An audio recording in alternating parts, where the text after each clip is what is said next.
Alors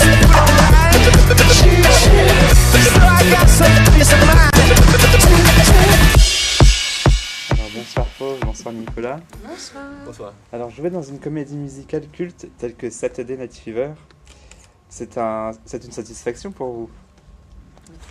C'est moi qui commence? Ok. C'est une satisfaction. Oui, parce que c'est un beau défi. En fait, c'est de ramener quelque chose qui a marqué beaucoup de gens, et qui est resté dans les souvenirs de beaucoup de gens. Donc, c'est de le ramener, de le revisiter, de leur donner quelque chose dans quoi ils vont se reconnaître, mais de renouveler aussi, de proposer quelque chose de nouveau. Donc, c'est un plaisir. Parlez bien. Fauve? Et pour moi, une satisfaction, alors oui, mais je n'avais pas du tout rêvé à faire une comédie musicale. C'est plus, moi je rêvais d'un grand show. Et au final, quand Stéphane Jarny m'a proposé autour d'un café le projet, je trouvais que l'énergie de la fièvre du samedi soir me ressemblait beaucoup. Donc au final, je me suis pas vraiment posé de questions. Et je me suis dit, allez, je saute les deux pieds. D'accord. Alors Nicolas, en France on ne te connaît pas trop. C'est vrai. Alors pour ceux qui ne te connaissent pas, est-ce que tu peux te présenter? Eh bien, on commence par le début. Je m'appelle Nicolas Archambault, je suis de Montréal, au Québec, donc canadien. Je suis danseur à la base et ensuite j'ai fait la chorégraphie, je fais de la mise en scène, je réalise et je produis des clips, des projets. Et puis je vais faire Tony Manero dans le spectacle Saturday Night Fever. Aux côtés de Fauve. Alors, avez-vous regardé le film pour vous imprégner un maximum des personnages de Stéphanie et de Tony? Ouais, alors moi je l'avais vu quand j'étais petite. C'est vrai que justement quand Steph m'a proposé le projet, je l'ai re-regardé avant de quand même dire oui. Je l'ai revu aussi il n'y a pas très très longtemps parce qu'on commençait un peu à travailler sur les ateliers comédie. Et ouais, je pense que c'est bien aussi de connaître le film par cœur pour vraiment faire une immersion sur scène, ça se dit? Ouais, c'est ça. Moi, j'avais vu très jeune, donc j'avais un souvenir un peu vague. Je crois un peu comme la plupart des gens qui se souviennent vraiment de la musique des Bee Gees, du solo de danse de Tony. Et ce que je trouve intéressant, je l'ai revu après qu'on m'ait proposé le projet. Et ça m'a rappelé toute l'histoire, ça m'a rappelé Stéphanie aussi dans le film, que les gens ont tendance à un peu effacer de l'histoire dans leurs souvenirs pour se concentrer sur Tony en fait, et le numéro. Et donc, de me rappeler, et ce qui va être intéressant de ramener sur scène, c'est toute l'espèce d'histoire de Tony qui justement à travers Stéphanie un peu s'ouvre sur le monde et décide de grandir et de se sortir un peu de son milieu un peu crade, un peu ouvrier, un peu mal éduqué d'où il est venu et où il est un peu malheureux. Et elle lui fait entrevoir les beautés du monde. Alors, pour ceux qui ne connaissent pas la chef du samedi soir, est-ce que vous pouvez nous parler de vos personnages? Alors Stéphanie, c'est une femme qui est indépendante. Elle est sauvage. Il ne faut pas l'embêter non plus.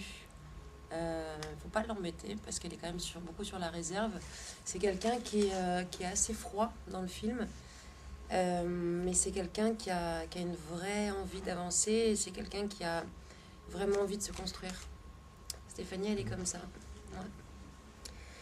Et Tony, c'est un jeune gars de Brooklyn, d'un milieu, on en a parlé plus tôt dans l'entrevue, un milieu ouvrier, très peu éduqué, qui semble au début de l'histoire être très très centré sur lui-même, un peu égoïste, un peu vain. Et qui finalement, en fait, utilise la danse, son amour pour la danse, pour se séparer justement de ce milieu dans lequel il est un peu inconfortable. Il est très, très au premier degré, premier niveau, au début du spectacle, donc il se pose pas trop de questions, et il met toute son énergie dans justement les fameuses soirées du samedi soir, où finalement il est plus un pauvre commis de magasin, il devient le roi de la pièce, le roi du club en fait, le roi de la piste de danse. Et toutes les attentions sont sur lui. Et c'est là qu'il est confortable, c'est quand il a l'attention des gens.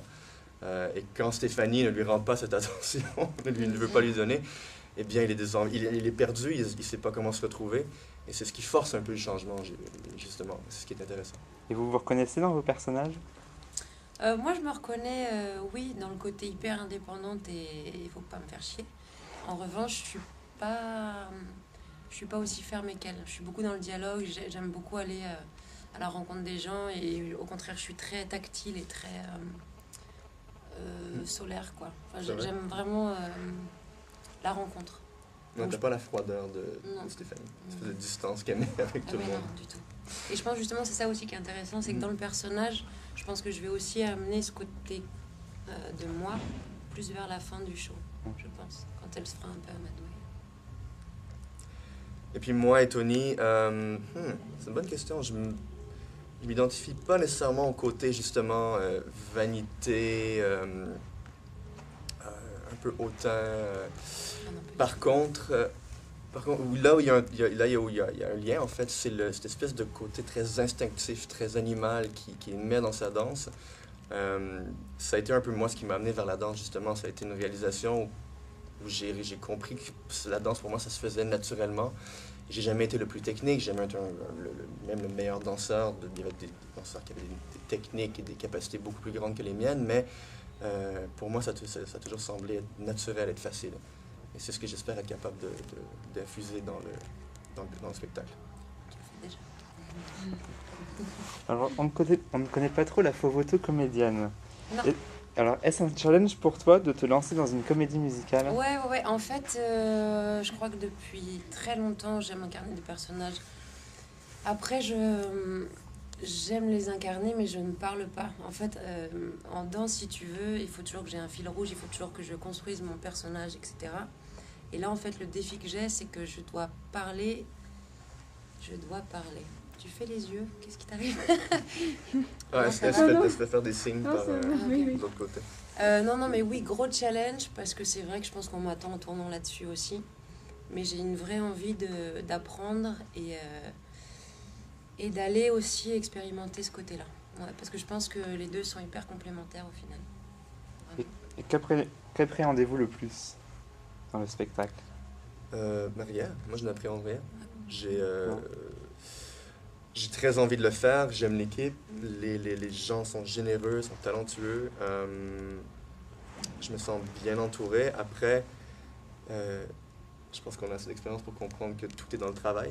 J'ai l'été. Et donc si on met le On est bien travail, connectés. Vous êtes complémentaires. ça va aller. Je pense qu'on a la même énergie, on a la même manière de travailler.